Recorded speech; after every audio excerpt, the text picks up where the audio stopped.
আসসালামু আলাইকুম গাইস, কি অবস্থা সবার? আশা করি সবাই ভালো আছেন। তো আজকে আমি আপনাদেরকে দেখাতে চাচ্ছি আমার বড় বড় শখের চুলগুলো কেটে কিভাবে জিরো সাইজের ছোটো চুল করে দেওয়া হলো জোর জবরদস্তি করে। সেই ভিডিওটি আমি আপনাদের মাঝে আজকে শেয়ার করতে যাচ্ছি। তো পুরো ভিডিওটি দেখতে থাকুন, অনেক মজা পাবেন। এরকম চুল ছিল আমার এক সময়, কিন্তু এখন এরকম চুল হয়ে গেছে। আপনাকে আমার ভালো লাগে। আজ প্রথমবার কইছস তাই মাফ করে দিলাম, কিন্তু দ্বিতীয়বার যেদিন কবি সেই দিন তোর কলজাটারে তাই না বাইকের আমি ওজন করুন। তো আমি সেলুনে বসে গেলাম। সেলুনে বসে যাওয়ার পর ভাইয়াটি আমাকে সুন্দরভাবে চুলগুলো কেটে দিল। দেওয়ার পর মাথা চুল আঁচড়িয়ে দিচ্ছে যাতে করে আমাকে সুন্দর দেখা যায়। কিন্তু যে ঘটনা ঘটলো তারপর আমি নিজেকে বিশ্বাস করতে পারলাম না, কারণ আমার পিছনে থাকা যে লোকটি দাঁড়িয়ে আছে সেই লোকটি হলো আমার জ্যাঠা। সেই জ্যাঠা সেলুনের ভাইয়াটিকে বলল যে তুমি চুলগুলোকে কেটে ছোটো করে দাও। তো আমার তখন খুব খারাপ লাগছিল। তারপরে আমার চুলগুলোকে কেটে দেওয়া হলো এবং কেটে দেওয়ার পর এই তো মিডিয়াম সাইজের চুলগুলো হয়ে গেল। আমার খুব খারাপ লাগতেছিল। তারপর বাড়িতে এসে কাকাকে বললাম, কাকা যখন বড় করে রাখতেই পারলাম না, তখন এগুলো রেখে আর কি হবে, আপনি আমাকে ছোট করে দিন। তার ঘরে থাকা ট্রিমারটি দিয়ে পরে আমার চুলগুলোকে কাটতে লাগলো। এবং আমার খুব খারাপ লাগতেছিল যে প্রায় 6 মাস যাবৎ আমার চুলগুলো আমার মাথায় রেখেছিলাম খুব যত্ন সহকারে।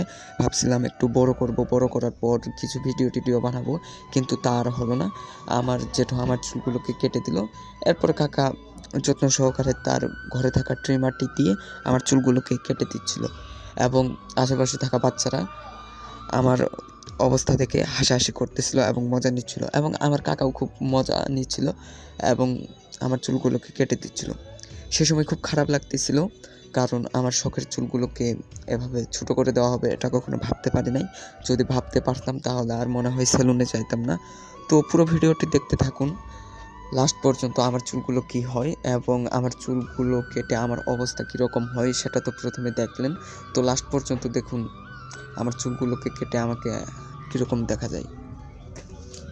তো চুলগুলো কাটতেছিল আর আমি বলতেছিলাম, কাকা যত্ন সহকারে কাটবেন, কারণ আমাকে যেন খারাপ দেখতে না দেখা যায়। তখন কাকা বলল, ঠিক আছে তুমি কোনো চিন্তা করো না, আমি তোমাকে যত্ন সহকারে চুলগুলোকে কেটে দেবো। তারপর চুল কাটতে কাটতে কাটতে কাটতে হঠাৎ করে তার ট্রিমারটি চার্জ শেষ হয়ে যায়।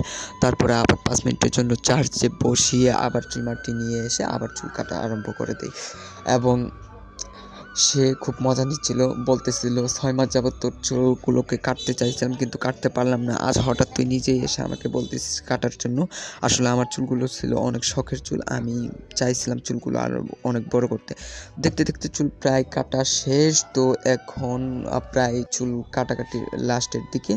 তো দেখুন আমার চুলগুলো খুব প্রায় কাটা হয়ে গেছে, কমপ্লিট হয়ে গেছে। তো আর একটু বাকি আছে। তো আমার ভিডিওটি ভালো লাগলে অবশ্যই লাইক কমেন্ট শেয়ার করবেন। তো আমার চুলগুলো ছিল এমন, কিন্তু ভাগ্যক্রমে চুলগুলো হয়ে গেল এখন এরকম চান্দু টাইপের। তো এখন কীরকম লাগছে সবাই কমেন্ট করে অবশ্যই আমাকে জানিয়ে দেবেন। আমার শখের চুলগুলো এখন আর আমার মাথায় নেই। তো আমি এটা নিয়ে আফসোস করি না, ভবিষ্যতে চাইলে আবার হতে পারে ইনশাআল্লাহ।